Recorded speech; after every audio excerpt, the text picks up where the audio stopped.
Hello বন্ধুরা, welcome to my channel M D G K center. MCQ প্রশ্নোত্তর পর্বে আজকের আলোচনার বিষয় হলো জেনারেল সায়েন্স। তো বন্ধুরা, চলুন শুরু করা যাক আজকের ভিডিওটি। আজকের ভিডিওর প্রথম প্রশ্নটি হলো, স্বাভাবিক চোখের জন্য স্পষ্ট দর্শনের ন্যূনতম দূরত্ব কত? 15 সেন্টিমিটার, 20 সেন্টিমিটার, 25 সেন্টিমিটার, 35 সেন্টিমিটার। সঠিক উত্তরটি হলো সি, 25 সেন্টিমিটার। দ্বিতীয় প্রশ্নটি হলো, দুধ ও মাছে কোন ভিটামিন থাকে না? Vitamin A, vitamin B, vitamin C, vitamin D. সঠিক উত্তরটি হলো ভিটামিন সি। তৃতীয় নম্বর প্রশ্নটি হলো, ভিটামিন কে আমাদের দেহের কোথায় তৈরি হয়? যকৃৎ, ফুসফুস, ত্বক, মস্তিষ্ক। সঠিক উত্তরটি হলো এ, যকৃৎ। চতুর্থ প্রশ্নটি হলো, মানবদেহের সবচেয়ে বড় অঙ্গের নাম কি? হৃৎপিণ্ড, পাকস্থলী, যকৃৎ, মস্তিষ্ক। সঠিক উত্তরটি হলো বি, পাকস্থলী। চতুর্থ প্রশ্নটি হলো, মাংসাশী প্রাণীদের চোখ রাতের বেলায় জ্বলজ্বল করে কেন? ট্যাপেটাম লুসিডামের জন্য, রড কোষের জন্য, কোন কোষের জন্য, পিত্তবিন্দুর জন্য। সঠিক উত্তরটি হলো এ, ট্যাপেটাম লুসিডামের জন্য। ষষ্ঠ প্রশ্নটি হলো, পেঁচা রাত্রিবেলায় সব কিছু সুস্পষ্ট দেখে, কারণ পেঁচার কোন কোষের সংখ্যা বেশি কিন্তু রড কোষের সংখ্যা কম? রড কোষের সংখ্যা বেশি কিন্তু কোন কোষের সংখ্যা কম?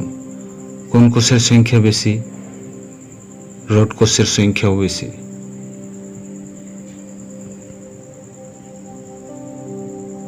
সঠিক উত্তরটি হবে বি, রড কোষের সংখ্যা বেশি কিন্তু কোন কোষের সংখ্যা কম। সপ্তম প্রশ্নটি হলো, চোখের ইয়েলো স্পট বা পিত্তবিন্দুতে দৃষ্টিশক্তি সব থেকে ভালো হয়, কারণ এ অংশে প্রচুর সংখ্যায় কোন কোষ থাকে?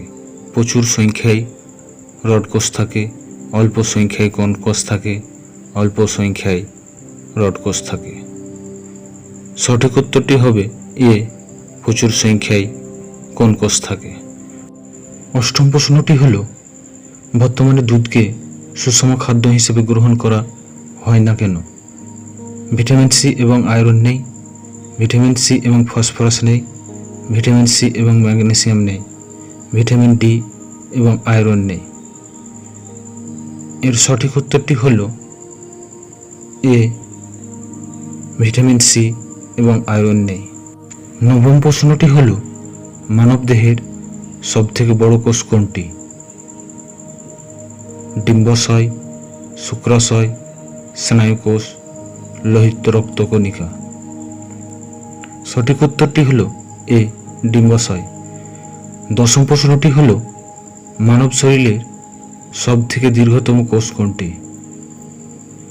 লোহিত রক্তকণিকা, স্নায়ুকোষ, ডিম্বাশয়, শ্বেত রক্তকণিকা। সঠিক উত্তরটি হল বি, স্নায়ুকোষ। 11 নম্বর প্রশ্নটি হল, মনুষ্য দেহের সবথেকে ক্ষুদ্রতম কোষ কোনটি? ডিম্বাশয়, স্নায়ুকোষ, লোহিত রক্তকণিকা, শ্বেত রক্তকণিকা। সঠিক উত্তরটি হল সি, লোহিত রক্তকণিকা।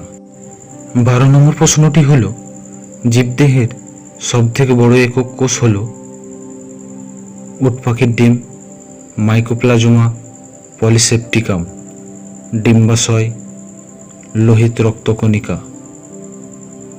সঠিক উত্তরটি হল এ, উট পাখির ডিম। 13 নম্বর প্রশ্নটি হল, সুসাইড স্যাক বা আত্মঘাতী থলে কাকে বলে? Mitochondria, Golgi body, lysosome, centrosome.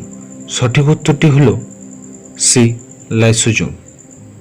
14 নম্বর প্রশ্নটি হলো, কাকে কোষের মস্তিষ্ক বলা হয়?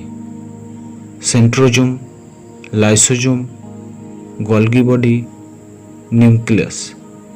সঠিক উত্তরটি হলো নিউক্লিয়াস। 15 নম্বর প্রশ্নটি হলো, কাকে কোষের শক্তিঘর বলা হয়? Mitochondria, Golgi body, centrosome, nucleus. সঠিক উত্তরটি হলো এ, মাইটোকন্ড্রিয়া।